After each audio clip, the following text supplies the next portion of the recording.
ભગવાન જગન્નાથજીની રથયાત્રા અને આજે તેઓ જે રીતે બહાર નગરચર્યા માટે નીકળ્યા છે, સૌ માટે એક ઉત્સાહનો માહોલ જોવા મળી રહ્યો છે. અને અત્યારે હાલ જે દ્રશ્યો જોઈ રહ્યા છો, જે રથયાત્રાની આગેવાની ગજરાજ કરાવતા હોય છે, તેઓ સરસપુર પહોંચી ચૂક્યા છે.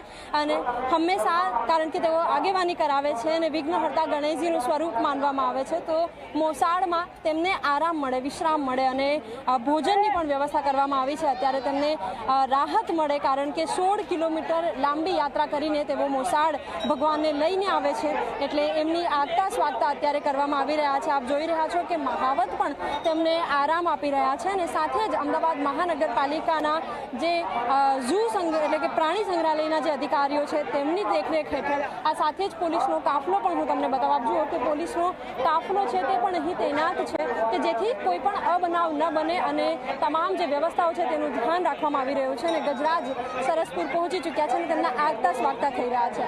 કેમેરામેન મુકુંદ દવે સાથે સપના શર્મા, ઝી 24 કલાક.